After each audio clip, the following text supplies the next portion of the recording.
दोस्तों, आपके मन में कभी ना कभी ये ख्याल जरूर आता होगा कि हम अपने जीवन में जो कर्म करते हैं या जो लोग अपने फायदे के लिए दूसरों से छल और कपट करके उनकी संपत्ति प्राप्त कर खुशी मनाते हैं, ऐसे किए गए कर्मों का भविष्य में हमारे जीवन में क्या प्रभाव पड़ता है। कर भला तो हो भला। दोस्तों, ये कहावत तो आपने कई बार सुनी होगी, लेकिन कभी सच होते हुए देखा है? अगर आप दूसरों के साथ अच्छा व्यवहार करेंगे और उनके ये अच्छे काम करेंगे तो आपके साथ भी अच्छा होगा। हम जैसा व्यवहार दूसरों के साथ करते हैं, अच्छा या बुरा, वैसे ही हमारे साथ होता है। दोस्तों, ये कहानी बड़ी ही शिक्षाप्रद, महत्वपूर्ण और ज्ञानवर्धक है। मेरा आपसे निवेदन है कि कहानी के अंत तक हमारे साथ में बने रहना। नमस्कार दोस्तों, बोधि थिंक इंस्पायर यूट्यूब चैनल में आपका दिल से स्वागत है। एक समय की बात है, एक महान तपस्वी अपने आश्रम में रहते थे। एक बार महात्मा के शिष्य संकेत ने उनसे पूछा, गुरुदेव, जीवन में सच्चे धर्म का क्या मतलब होता है? और कर भला तो हो भला, इसका क्या तात्पर्य है? तब महात्मा कहते हैं, मतलब यही है कि तुम जो करो उससे दूसरों का हित होना चाहिए। और महात्मा ने कहा कि चलो, इसका मतलब मैं तुम्हें एक कहानी के माध्यम से समझाता हूं। किसी राज्य में एक नवविवाहिता शादीशुदा पति पत्नी रहते थे। वह दोनों एक छोटे से घर में रहते थे। राजेश बहुत ही गरीब था। वह किसी तरह से मेहनत करके अपने घर का पालन पोषण करता था। जिनका का काम मिट्टी के खिलौने बनाकर बेचना उनका काम था। राजेश को खिलौने बेचकर दिन भर काम करने के बाद 100-150 रुपए मिल जाते थे। उसमें से वह रोजाना घर के लिए कुछ खाना लेता था और बचे रुपए अपनी पत्नी को दे देता था। हर बार की तरह राजेश ने खिलौने बनाए और अपनी पत्नी लता को दिखाने लगा और कहने लगा कि आज के मेले में तो सारे खिलौने बिक जाएंगे। तब लता कहती है, हाँ, खिलौने बने तो अच्छे हैं, लेकिन बहुत कम खिलौने हैं, ये तो मेले में जाते ही बिक जाएंगे। आप पूरे दिन क्या करोगे? तब राजेश ने कहा, तुम सही कह रही हो, इतने खिलौने से क्या होगा हमें, और मिट्टी के मूर्तियां बनानी चाहिए। लेकिन मिट्टी खत्म हो गई है और अभी मिट्टी लाने के लिए साहूकार के खेत से मिट्टी लानी होगी। मैं मिट्टी लेकर आता हूं, तब तक तुम इनका ध्यान रखो। तब लता कहती है, साहूकार के पास क्यों, यही पास से ले आओ। राजेश कहता है, साहूकार के खेत की मिट्टी से खिलौने चिकने और काफी अच्छे बनते हैं, उनके खेत की मिट्टी काली है। तब लता ने कहा, ठीक है, जाकर जल्दी आना, उसके साथ काम करने मत बैठ जाना और साहूकार को पहले ही पूछ लेना, वरना वह बाद में पैसे मांगने लगे। इतना सुनकर राजेश वहां से निकलने लगा। राजेश काफी भोला था, जिसका फायदा गांव वाले उठाते और उसे अपना काम करवा लेते। राजेश साहूकार के घर पहुंच गया। तब राजेश ने देखा कि साहूकार तो घर पे नहीं है, लेकिन मुनीम जी, हे, चलो उनसे ही पूछ लेता हूं। अरे, साहूकार ने वैसे भी मुझे उस खेत के कुएं को खोदने के लिए कहा है, तो क्यों ना मैं इस बेवकूफ से करवा लूं। वैसे भी सारे गांव का बोझा उठाते हुए घूमता है, क्यों ना मैं भी बहती गंगा में हाथ धो लूं। तो मैं तुम्हें एक राय देना चाहता हूं। तुम्हें खिलौने बनाने के लिए नरम और चिकनी मिट्टी चाहिए होगी ना? तो तुम एक काम करो, साहूकार जी के खेत में एक सूखा हुआ कुएं है, तो तुम उसी कुएं से 20-25 टोकरी मिट्टी निकाल लोगे तो तुम्हें वहां पर सूखी गीली मिट्टी मिल जाएगी। तब राजेश ने कहा, मुनीम जी, आज तो मुझे मेले में जाना है, आज मैं कुछ मिट्टी निकाल लूंगा और कल जाकर सारे सप्ताह की मिट्टी ले जाऊंगा। मुनीम ने कहा, जैसी तुम्हारी मर्जी। और राजेश के वहां से जाते ही मुनीम सोचने लगता है, मामूली सी मिट्टी देकर उससे कुएं खुदवा लिया, इससे साहूकार भी खुश हो जाएंगे और मेरी प्रशंसा भी करेंगे। राजेश साहूकार के खेत में एक दिन के लिए मिट्टी लेकर अपने घर चला गया और घर पर राजेश और उसकी पत्नी दोनों ने खिलौने अच्छी तरह से बना दिया। फिर खिलौने सूखने के बाद राजेश खिलौने को मेले में बेचकर घर चला आया, जिससे उसकी अच्छी कमाई हो गई, जिससे वह बहुत खुश हो गया और लता को मुनीम की सारी बातें बताने लग गया कि मुनीम जी ने कितने अच्छी तरीके से उसे समझाया और उन्होंने इतनी मिट्टी के कुछ भी मूल्य नहीं लिया और ढेर सारी मिट्टी ले जाने के लिए बोला है, और वह भी बिना किसी पैसों के कल ही जाकर मिट्टी ले आऊंगा। ऐसे ही राजेश कुछ दिन वहां से मिट्टी लाता और उससे खिलौने बना के मेले में बेच कर आता। फिर एक दिन रोज की तरह वह सुबह होते ही राजेश कुएं की तरफ निकलता है और जाकर खुदाई करने लगता है। वह कुएं के अंदर से लगभग हाथ खोदता है।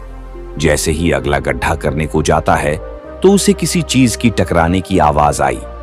जब उसने अपने हाथों से मिट्टी हटाई तो उसे एक पुराना तांबे का घड़ा दिखाई दिया। राजेश ने उस धड़े को खोलकर देखा तो उसमें काफी पुरानी सोने की मुद्राएं और सिक्के थे। राजेश एकदम से कांपने लगा। उसे कुछ भी समझ में नहीं आ रहा था। फिर भी उसने सोचा, इसे घर लेकर जाता हूं, बाद में सोचूंगा। राजेश पहले ही इतने सोने की सिक्के देखकर घबरा गया था, लेकिन वह जैसे तैसे उस घड़े को लेकर अपने घर आ जाता है। तब उसकी पत्नी उससे पूछती है। तब राजेश ने उसे धीरे बोलने को कहा और घर के अंदर गया और सोने की मुद्राएं दिखाई।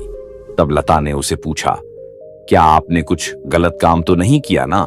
तब राजेश ने हंसते मुस्कुराते हुए कहा, अरे मेरी बात तो सुनो, जैसे तुम सोच रही हो वैसा कुछ भी नहीं है। जब मैं साहूकार के खेत में गया, मुझे कुएं से मिट्टी निकालने को कहा था, लेकिन जब मैं उसे कुएं को खोदा तो मुझे यह घड़ा मिला जिसमें यह सोने की सिक्के थे। तब लता पूछती है, अच्छा हुआ आप इसे घर लेकर आए और आपने किसी से इसके बारे में कहा तो नहीं। इतने में तो हम अमीर हो जाएंगे, हमारी स्थिति सुधर जाएंगी और फिर आपको खिलौने बेचने नहीं जाना पड़ेगा। तब राजेश ने गुस्से से कहा, नहीं, यह तुम क्या कह रही हो? ये सोने की सिक्के हमारे नहीं है तो इन पर हमारा हक नहीं है। लता कहती है, हम क्यों नहीं ले सकते? मैं कल ही जाकर साहूकार को यह सारा धन देकर सब बता दूंगा और सिक्के उन्हें दे दूंगा। लता ने कहा, ठीक है, आप जाकर स्नान कर लेना, मैं तब तक इन्हें छुपा कर रखती हूं। लता मन ही मन सोचती है, यह आदमी तो इतना ईमानदार है। राजेश वह घड़ा लेकर कुछ ही देर बाद साहूकार के घर निकल जाता है। तब साहूकार तो घर पर नहीं थे, लेकिन मुनीम उसके घर पर ही था। तब वह राजेश के हाथ में घड़ा देखकर उसे पूछता है, अरे बेटा क्या हुआ, मिट्टी चाहिए क्या? जाओ वही कुएं से ले आओ। तब राजेश कहता है, नहीं मुनीम जी, मैंने मिट्टी कल ही ले ली और मुझे कल मिट्टी खोदते समय यह घड़ा मिला है जिसमें मुझे ये सोने के सिक्के मिले हैं। तब मुनीम हैरान हो गया और सारा वाक्य सुनने लगा। उसे तो विश्वास ही नहीं हो रहा था। तब राजेश कहता है, मुझे यह घड़ा साहूकार जी को देना है, मगर वह तो घर पर नहीं है। लेकिन अच्छा हुआ मुनीम जी, मुझे आप ही मिल गए। आप यह घड़ा ले लो और साहूकार जी को दे देना। मुनीम कहता है, हाँ बिल्कुल, मैं यह साहूकार जी को दे दूंगा, यह तो मेरा फर्ज है। और हाँ, इसके बारे में तुम किसी भी गांव वाले से मत कहना और किधर भी इसका जिक्र मत करना। तुम तो बड़े ईमानदार हो। अब तुम जाओ। मैं यह घड़ा सेठ जी को सोने के सिक्के से भरा घड़ा देकर राजेश वहां से निकल जाता है। तभी मुनीम सोचता है। अगले दिन उधर भोला राजेश अपनी रोज की तरह खिलौने बेचने जा रहा था और जाते वक्त अपनी पत्नी लता से कहा, लगता है आज रात को देर हो सकती है, जब तक सारे खिलौने नहीं बिकते मैं नहीं आ पाऊंगा। लता भी कहती है, पता है आपकी ईमानदारी का फल आपको जल्दी ही मिलेगा। इतनी मेहनत पर बने खिलौने जल्दी बिक जाएंगे और मैं भी घर के काम करके खाना बना लूंगी। इतने में मुनीम साहूकार को लेकर राजेश के घर आता है और उस पर इल्जाम लगाने लगता है, मैंने कल इसे आपके खेत से कुछ ले जाते हुए देखा है। जब मैं इसके पीछे आया तो मुझे इसके आंगन में से एक सोने की मुद्रा मिली सी। इसका साफ साफ मतलब है कि इसे जरूर हमारे खेत में से कुछ मिला है और मैंने इन दोनों को कल बात करते हुए सुना था। अब उनके घर की तलाशी लेनी चाहिए। मुनीम ने सिपाही को बुलाया। तब लता डरने लगी और तलाशी से मना कर रही थी। तब राजेश ने सारी घटना साहूकार जी को सुनाई और कहा, जब मैं आपके खेत के कुएं में खुदाई कर रहा था तब मुझे सोने के सिक्के मिले तो थे और मैंने वह सिक्के मुनीम जी को लाकर दिए थे। साहूकार को मुनीम पर भरोसा था, इसलिए उसने मुनीम की बात को ही सच माना था और राजेश से कहा कि मैं तुम्हारे घर की तलाशी लेना चाहता हूं। राजेश कहता है, क्यों नहीं, आप जरूर मेरे घर की तलाशी ले सकते हैं, क्योंकि मुझे जो मिला था मैंने वह मुनीम जी को लाकर दिया था और आपको देने के लिए भी कहा था।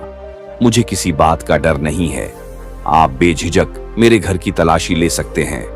लता के मना करने पर मुनीम कहता है, जरूर, सोने के मोहरों के साथ साथ इन्हें और कुछ भी मिला होगा, इसलिए तो यह हमें रोक रही है। फिर उन्होंने तलाशी ली तलाशी के बाद जब सोने की कुछ मोहर मिलती है तब राजेश को कुछ समझ नहीं आता है और सिपाही उनसे पूछते हैं, क्यों? तुमने तो सारे सिक्के मुनीम जी को दे दिए थे, अब यह कहां से आए? जबकि तुम दावा कर रहे हो कि सिक्के तुमने मुनीम को ही दिए हैं, अब यह कहां से आए हैं? जरा बता सकते हो? राजेश ने साहूकार जी से कहा, आप मेरे बातों का यकीन कीजिए, मैंने कल ही मुनीम जी को सारी मुद्राएं दे दी हैं। साहूकार भी राजेश से पूछने लगे, जब तुमने सब कुछ मुनीम को दे दिया था तो यह कहां से आया? सीधे सीधे बताओ, वरना सिपाही तुम्हें कारागार में जरूर डाल देंगे। डर के मारे राजेश रोने लगता है। तब उसकी पत्नी मान्यता कहती है, साहूकार जी, मेरे मन में लालच आया और मैंने कुछ सोने के सिक्के रख लिए ताकि हमारे घर की गरीब भी दूर हो सके। बस बाकी की सारी मुद्रा मेरे पति ने इस मुनीम को दे दिए थे और अब यह झूठ बोल रहा है। लेकिन साहूकार अभी भी शांत ही थे। कुछ दिन होने के बाद वह एक दिन अचानक मुनीम के घर जाते हैं। तब साहूकार ने देखा कि तो सिक्के गिन रहा था। तब मुनीम साहूकार को देखकर हैरान हो गया। तब तक साहूकार जी को सब कुछ समझा गया। राज सच बोल रहा था और मुनीम से कहते हैं, मैंने तुम पर भरोसा करके गलती कर दी। तुम्हारी वजह से एक ईमानदार इंसान को सजा हुई। कुछ देर बाद सिपाही भी वहां आ जाते हैं और साहूकार ने तुरंत सिपाहियों को बुलाया और मुनीम को राजेश की जगह जेल में भेज दिया। साहूकार ने राजेश को बुलाया और उसके ईमानदारी की तारीफ करी और कहा, सारा गांव तुम्हें बेवकूफ समझता है, लेकिन तुम तो काफी समझदार और ईमानदार हो। और कहा, ये सोने की मुद्राओं में से आधा हिस्सा राजेश तुम रख लो। जब राजेश ने मना किया तब साहूकार कहते हैं, अरे ये तो तुम्हारा इनाम है और ये तुम्हें तुम्हारी ईमानदारी के फलों से मिल गया। और इतना ही नहीं, साहूकार ने उसे अपना मुनीम भी बना लिया। इसीलिए कहते हैं, कर भला तो हो। भला महात्मा ने संकेत से प उस मुनीम की तरह। इस पर संकेत ने पूछा, लेकिन गुरुदेव, अगर दूसरों का भला हमारे लिए नुकसानदायक हो तो? तब महात्मा ने मुस्कुराते हुए कहा, संकेत, जो लोग हमारे लिए बुरा चाहते हैं उनके लिए हमें भी बुरा नहीं सोचना चाहिए, बल्कि हम में उन्हें समझने की कोशिश करनी चाहिए और उन्हें सहायता देनी चाहिए। तो दोस्तों, कैसी लगी आपको ये कहानी? आप हमें कमेंट सेक्शन में जरूर बताना और अच्छी लगी हो तो इस चैनल को सब्सक्राइब जरूर कर लेना। तो चलिए मिलते हैं ऐसी ही एक और नई कहानी। माए तब तक ख्याल रखे। धन्यवाद और नमोह बुद्धाई।